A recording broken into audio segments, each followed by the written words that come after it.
That's me. And you're probably wondering how I ended up here. Hi, I'm JP from GameLuster. I've been in a slump for a little bit. I didn't know what to make this video about. I mean, Forspoken looked... Did I just do that? Mid. I did buy Dead Space Remake, but even though I'm a fan of horror movies, horror games and me don't really mix. For every 5 minutes I play, I sit there on pause for another 10. Hogwarts Legacy is just raking in the views, but I personally did not buy the game. I mean, wizards? Witches? There's not even a gender option for person who follows the YouTuber Shammy on Twitter and just vibes with the trauma. And the questioning. Luckily, an unexpected contender entered the ring. Hi-Fi Rush. Music player in my chest. It's powering up my new robot arm. Whoa. It's making everything sync up with the beat. Let's rock. Now listen, I love music, and when music combines with another medium, it's just perfection. I mean, Guardians of the Galaxy, Baby Driver, Beetlejuice the Musical. So this video is me recommending you other top-notch music-based games. You know, stuff that you can play if you want some more beat-dropping bangers. So this is going to be sort of like a commentary style video where I just talk to you about these games. You know, sort of like Danny Gonzalez or the Chad, Eddie Burback. Before we get into the video, I just want to state, yes, I am wearing pajama pants. And you ask, why am I wearing pajama pants in front of a YouTube video? Well, it's because you don't deserve me at my best. Honestly. So like, comment, and subscribe if you want me to put on actual pants. First on my list is No Straight Roads. Today we stand up against NSR. You are so naive to think that rock is still relevant. We are gonna hijack their concert. It's very similar to Hi-Fi Rush. It's a beat 'em up. But it's more of a boss rush. And you play as 2 characters, or I think 2 players, depending on, you know, if you have a friend, which you don't. You're on the internet. You have no friends. And it's made by a company called Metronomic, which this is their only game, but they're based in Malaysia. And they said one of the things that they wanted to do with this game was sort of represent their culture. Think Atomic Heart, but, you know, actually good. And I just think that's really interesting. And on top of that, the game's got like great style. I love the art, and there's just colors popping everywhere. And the character designs are super fun, which, you know, that's pretty much all the things I love.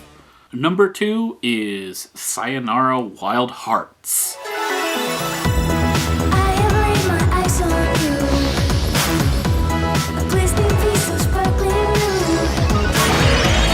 Sayonara Wild Hearts, I think, would be kind of considered like a rail shooter. You're stuck in one position the whole time where you just kind of dodge things.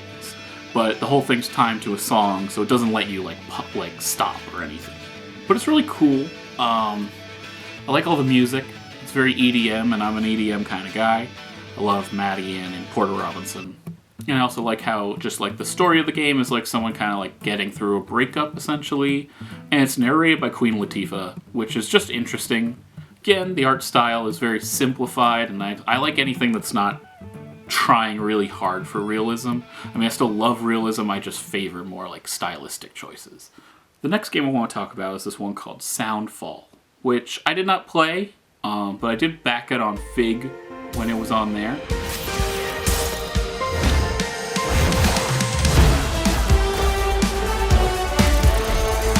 So Soundfall is a top-down dungeon crawler, but what makes it interesting is that if you have it on PC, it can access your music files and make a dungeon based on any song that you give to it. I believe there's like different characters with different weapons that you can choose between. Again, attacks and dodges are going to be timed to the music. And it just wants you to get to the end before the song ends, I think. If you get that, you get like a perfect score. I'm not quite certain again. I did get the game. I have it on my PlayStation, which I can't really do that music library thing. But also on top of that, I can't get past, I think, the 2nd level of the game, which is, you know, like a get good. get good on me. Another recent game is called Metal Hellsinger.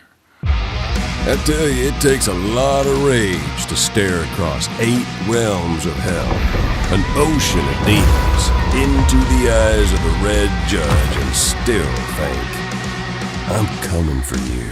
Again, did not play this game, but I have a friend who's a real metalhead. He was basically raving to me about it. It's Doom, but with music. Which, you take Doom and you take music and you put it together, that just sounds amazing. I'm sure it's tons of fun. I'm going to pull a technicality on this next one, because it's one of my favorite games of all time. Rayman Legends.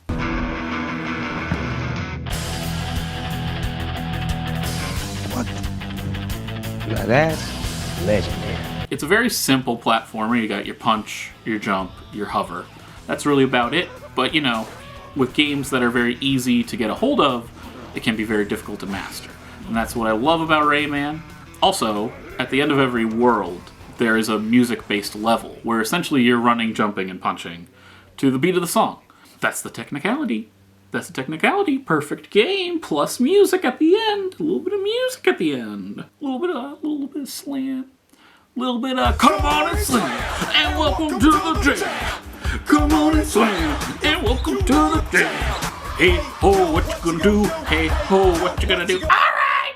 I feel like I didn't talk about most of these games a lot, but I do think either they're great or they're interesting, and I've been told they're great. There's one game that I want to tell you to avoid, and that's We Are OFK. Out there, we look to each other and to our thick arms. You done? And you're like, how did they get them that thick? Is this like an alternate reality where arms are just that thick, or are they robot arms? Our last hope is arms. It was probably one of my least favorite games of 2022, mainly because it doesn't feel like a game. You're kind of just sitting there and watching a video, watching an episode of a TV show even, where there are dialogue choices, but none of them feel like they cause a difference. I think there's like 4 different endings in the game, so they're doing something, but when you look at like the choices, it literally just feels like different ways of saying the same things, which I don't get how that leads to other endings. Also, in terms of music, it's just a song at the end of each episode that has mini games in it, which sounds good, but you're basically going through like 25 to I think 45 minutes worth of just sitting there watching them talk before you get to that song at the end. And at that point, it doesn't necessarily feel worth it. You're just kind of like, ooh, I got a little bonus at the end of watching this thing, where none of it was really interesting. That's all the games I wanted to talk to you today about. Just, some options to throw at you if you want some more music in your life. Thank you for listening if you did, and of course, like, comment, and subscribe. GameLuster's a great channel, full of great people. I'm one of a group, and you should watch all our videos because they're super fun. I guess I'll catch you next time doing another wacky thing. Another little wacky doodad, a little fucking zip zap. You don't know what a zip zap is? Subscribe to us now, or I will disavow you for all eyes to see. No, I won't hear your plea. Oh boy, I can't wait to see what's on my Twitter feed. It's 4!